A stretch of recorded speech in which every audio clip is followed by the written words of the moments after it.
Hello everyone, in this video we will discuss American drama जिसका नाम है death of A salesman और इसको लिखा है आर्थर मिलर ने। He was born in 17 October 1915 New York USA में। एंड इनके जो कुछ इंपॉर्टेंट वर्क है अगर हम उसकी बात करें तो है ऑल माई सन्स, दूसरा है डेथ ऑफ सेल्समैन जिसको आज हम इस वीडियो में डिस्कस करेंगे। थर्ड नंबर पे है the view from the bridge. ये तीनों ही वर्क इनके बहुत ज़्यादा फेमस हुए थे और जो आर्थर मिलर है इनकी फेमसी की अगर हम बात करें तो ऑल ऑफ माई सन से ही शुरू हुई थी। इनकी डेथ हुई थी 10 फरवरी 2005 में और इनकी जो डेथ थी वो एक नॉर्मल डेथ नहीं थी। इनको एक सीवियर प्रॉब्लम थी, हार्ट अटैक की वजह से इनका जो हार्ट था वो फेल हो गया था जिसकी वजह से इनकी डेथ हुई है।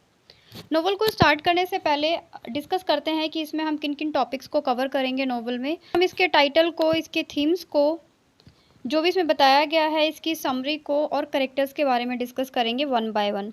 सो स्टार्ट करते हैं करेक्टर्स से। सो इसमें जो करेक्टर्स हैं वो जो इसका प्रोटोगोनिस्ट है वो है विली लोमैन। जो विली लोमैन है वो एक एजिंग सेल्समैन है। उसकी एज जो है वो 70+ है और वो सेल्स का काम करता है दूसरी कंपनीज़ में। और सेल्स का काम जैसे कि आप जानते हैं अपने प्रोडक्ट को एक जगह से दूसरे जगह पे जाके सेल्स करना, और उसमें जितना बेनिफिट होता है वो जितना सेल्स करता है उसी के अकॉर्डिंग उसको पैसे मिलते हैं।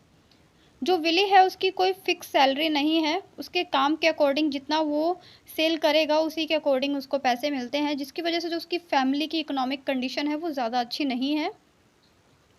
और इसके पास दूसरी प्रॉब्लम ये भी है कि जैसा इसने सोचा कि इसके 2 बेटे होंगे और इसके साथ काम करेंगे, काम में हाथ बटाएंगे और उसके बाद जो इनका इकोनॉमिक स्टेटस है वो ठीक हो जाएगा। ये मटेरियलिस्टिक वर्ल्ड के बारे में सोचता है, अपने प्लेजर के बारे में सोचता है, लेकिन ऐसा बिल्कुल भी नहीं होता, जिसकी वजह से यहाँ पे इसको सफ़र करना पड़ता है और सैडनेस देखनी पड़ती है। He suffers from depression and anxiety about his failure career. ये बहुत ज़्यादा क्या होता है, डिप्रेस्ड हो जाता है क्योंकि इसका करियर फेल कैसे हो गया। यहाँ पे हम देख सकते हैं क्योंकि अभी जब ये ड्रामा होगा पूरी, जब ये इसकी समरी करेंगे तो उसमें देखेंगे कि ये सोचता है कि एक बहुत बड़ा बिजनेसमैन बनेगा और इसके पास वो सारी चीज़ें होंगी जो एक को वेल सेटल्ड फैमिली में होती हैं या वेल सेटल्ड इंसान के पास होती हैं, बट रियलिटी में ऐसा नहीं होता, जिसकी वजह से ये डिप्रेशन में चला जाता है। उसके बाद नेक्स्ट करेक्टर है हमारा लिंडा लोमैन। ये इनकी वाइफ होती है और ये बहुत ज़्यादा हमेशा डिफेंस करती है अपने हस्बैंड को, विली लोमैन को। और एक होता है ना वन साइडेडली, तो ये अपने हस्बैंड को सबसे ज़्यादा सपोर्ट करती है दूसरों को सुनने के कंपैरिजन। इसके 2 बेटे हैं। इसके बड़े बेटे का नाम है बिफ लोमैन और बिफ लोमैन जो है वो इस घर का बड़ा बेटा है and he has been distracted from Willy from 15 years. वो बिल्कुल भी विली को पसंद नहीं करता है, अपने पापा को पसंद नहीं करता है। और क्यों पसंद नहीं करता है इसको हम जब ड्रामा को की समरी करेंगे उसमें इसको डिस्कस करेंगे। एंड यहाँ पे जो बिफ है वो अपने लिए एक अच्छी सी जॉब नहीं ढूंढ पाता, जिस वजह से भी ये अपसेट रहता है और सेम रीज़न की वजह से जो विली लोमैन है, जो इसके फादर हैं, वो भी परेशान रहते हैं।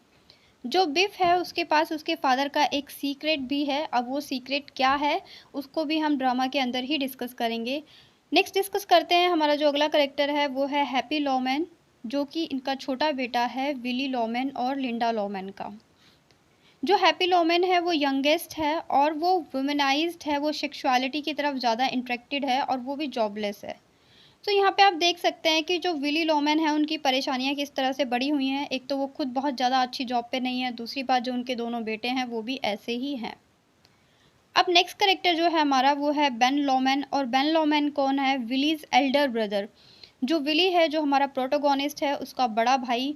और इसका जो फ्यूचर है वो अफ्रीका में सेट हो गया है। जब इसने अपना बिजनेस स्टार्ट किया तो इसने बुलाया था विली लोमैन को कि तुम भी आ जाओ और इसमें इन्वॉल्व हो जाओ, लेकिन उस टाइम पे बेन लोमैन वहाँ नहीं गया। लेकिन अब वो कभी कभी उसको रियलाइज़ करता है और उन मेमोरीज़ के बारे में सोचता है कि जो उसकी लाइफ है बहुत स्टैब्लिश हो गई है, बहुत अच्छी है बेन लोमैन की। अगर मैं वहाँ चला जाता तो शायद मेरी भी आज ऐसी ही लाइफ होती, और अपनी मेमोरीज़ में, अपनी फैंटेसीज़ में उसको याद करता है।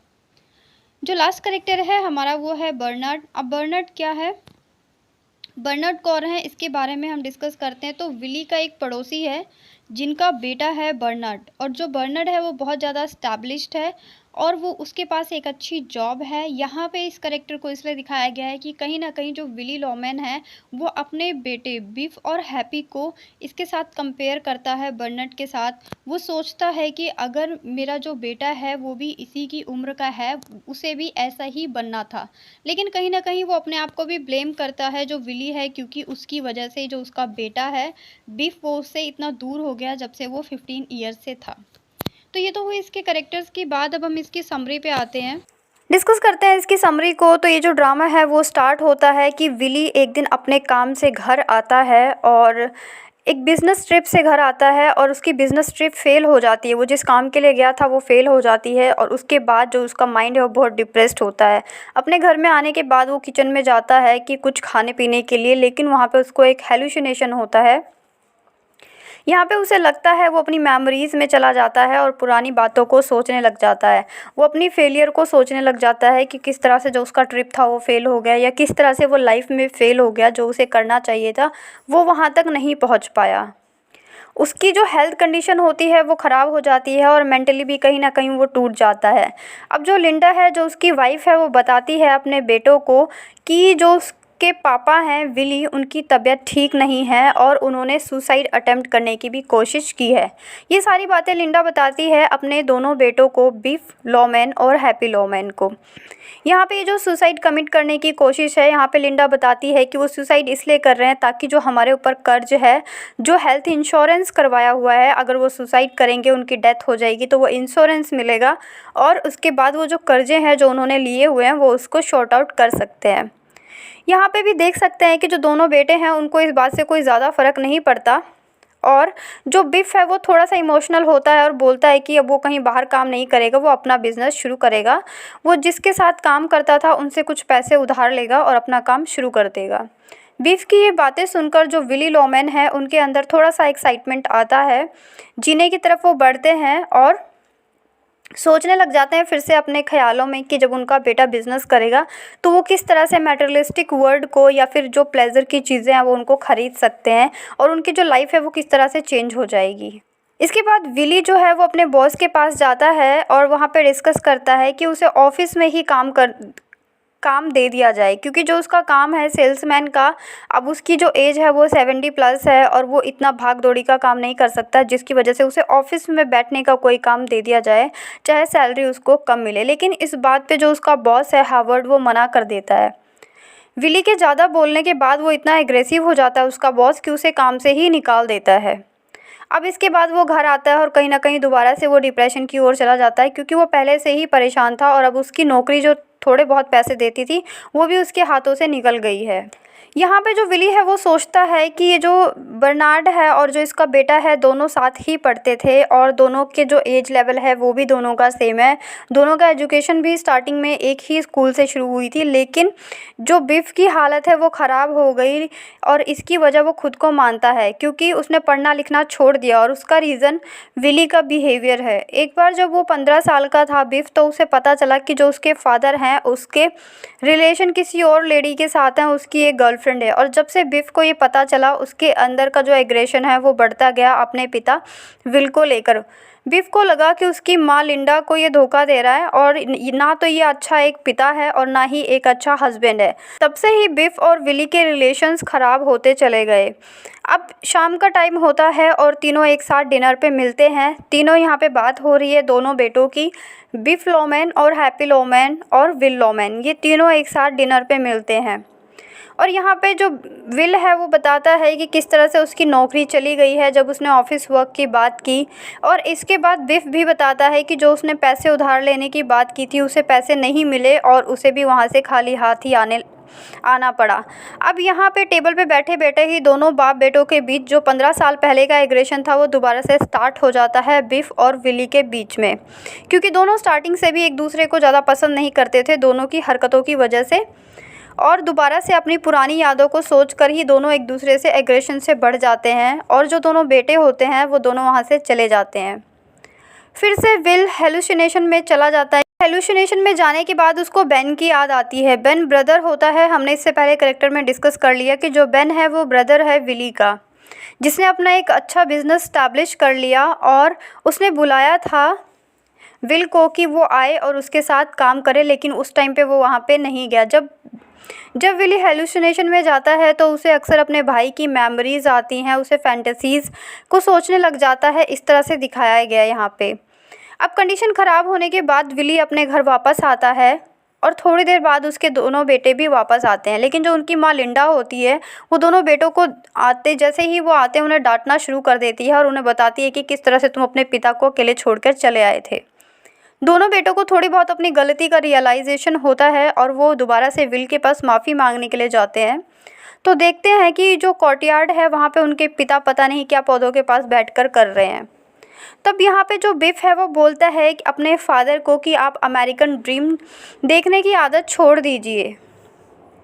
तो यहाँ पे जो अमेरिकन ड्रीम है इसको सिंबलाइज़ किया गया है कि किस तरह से जो लोग हैं वो मटेरियलिस्टिक वर्ल्ड को ज़्यादा प्रेस करते हैं, उनको पाना चाहते हैं। और कहीं ना कहीं जो अमेरिका की सोसाइटी है वहाँ पे लोग इसीलिए जाते हैं ताकि जो अपने ड्रीम्स हैं, जो अपने सपने हैं, उनको पूरा कर सकें।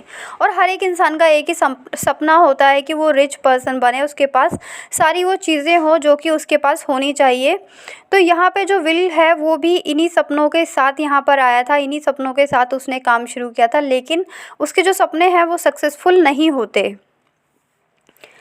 अब उसका बेटा थोड़ी देर बाद यहाँ से चला जाता है और जो विल है वो दोबारा से डिप्रेशन में चला जाता है, सोचने लग जाता है कि उसके पास इतना कर्जा है, उसके दोनों बेटे भी अच्छा नहीं कमाते और उसकी भी जॉब छूट गई है।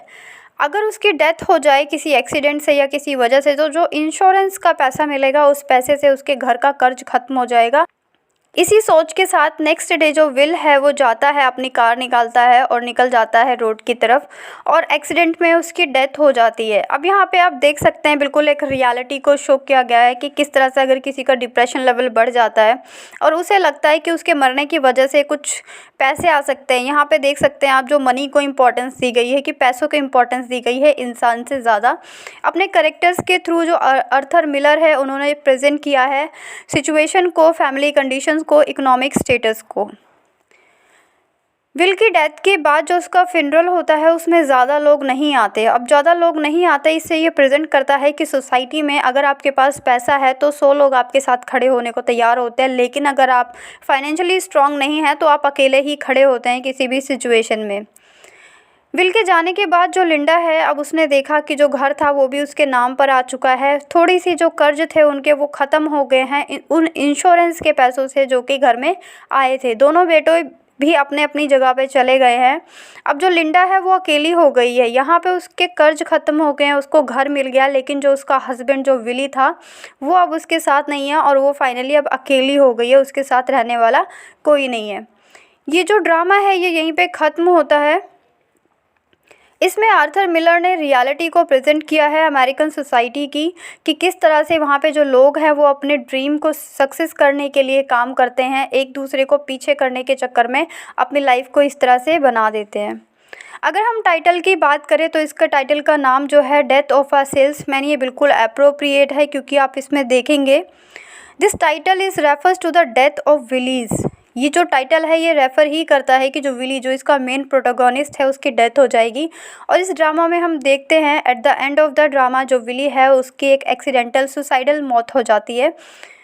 हिज ड्रीम आर ब्रोकन, जो उसके ड्रीम्स थे वो टूट जाते हैं, उससे बहुत दूर चली जाती है सक्सेस जो है। यहाँ पे जो सक्सेस है उसको रिलेट किया गया है कि वो किस तरह से एक बड़ा आदमी बनना चाहता था लेकिन वो बन नहीं पाया। और at the end of the drama he commit suicide for money. अब यहाँ पे मनी को भी हाईलाइट किया गया है क्योंकि उसने जो सुसाइड है वो इसलिए नहीं की कि वो अपनी लाइफ से परेशान था। नो डाउट वो अपनी लाइफ से परेशान था, बट जो उसकी प्रॉब्लम थी उसे लगता था कि उसकी डेथ के बाद जो इंश्योरेंस के पैसे मिलेंगे उससे उसकी फैमिली जो कंडीशन है वो थोड़ी ठीक हो सकती है। अगर हम इसमें थीम्स की बात करें तो कौन कौन सी थीम्स आती हैं, तो सबसे पहले हम इसमें बेट्रेयल देखते हैं। यहाँ पे नफ़रत को हम बहुत आसानी से देख सकते हैं इसमें, किसके बीच में, बिफ और विल के बीच में। हालांकि ये दोनों बाप बेटा होते हैं लेकिन जो इनकी सिचुएशन होती है, जो इनके बीच का रिलेशन होता है वो बिटर ही होता है क्योंकि जो बिफ है वो सोचता है कि इसका जो अफेयर चल रहा था विल का इसकी गर्लफ्रेंड के साथ, तब से ही वो उससे नफ़रत करता है क्योंकि बिफ का है सोचना है कि उसने उसकी माँ को धोखा दिया और वो एक अच्छा पिता भी नहीं बन पाया। इस ड्रामा में हमें इग्नोरेंस भी देखने को मिलती है। इग्नोरेंस किसकी? विल की इग्नोरेंस देखने को मिलती है, क्योंकि जब उसके बच्चे छोटे थे उसने खुद एक्सेप्ट किया कि जब विव 15 ईयर्स का था तब उसने किस तरह से अपने बच्चों को छोड़ दिया था अपनी जॉब के लिए, और आज जॉब भी उसकी नहीं है और जो बच्चे हैं वो भी उसकी तरफ से नहीं सोचते। क्यों? क्योंकि जो उसका मोरल कैरेक्टर है वो गिर चुका था जब उसने अपनी गर्लफ्रेंड के साथ रिलेशंस बनाए और विव को इस बारे में पता चला। नेक्स्ट जो इसका थीम है वो है मटेरियलिस्टिक वर्ल्ड को जो प्रेज और इम्पोर्टेंस देता है प्रेजेंट सिचुएशन में जो लोग होते हैं उसकी बात की गई है।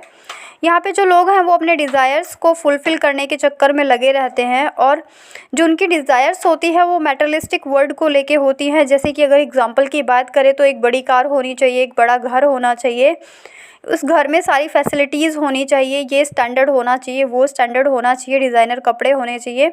तो इन सब चीज़ों को ही प्रेजेंट किया गया है। जो सबसे लास्ट है वो है द अमेरिकन ड्रीम। ये जो ड्रामा है इसको कहीं ना कहीं अमेरिकन ड्रीम के साथ कनेक्ट किया गया है कि जो अगर हम नॉर्मली भी बात करें तो अमेरिका में लोग इसीलिए जाना चाहते हैं ताकि वो वहाँ पे जाकर रिच बन सकें और पावरफुल बन सकें सिर्फ पैसों के लिए। तो ये तो हो गई इसकी थीम्स। इनकी जो डेथ हुई थी वो हुई थी 10 फरवरी 2005 में आर्थर मिलर की। इनसे पहले इन्होंने बहुत जो इनके प्लेस थे, जो इनके ड्रामास थे, इनके लिए इनको कई अवार्ड्स भी मिल चुके हैं। सो फ्रेंड्स, इस वीडियो में हमने डिस्कस किया इसके टाइटल को, थीम को, कैरेक्टर्स को, समरी को। If you like the play, if you like the drama, so like, share and subscribe us. Be with us. Good bye and take care friends.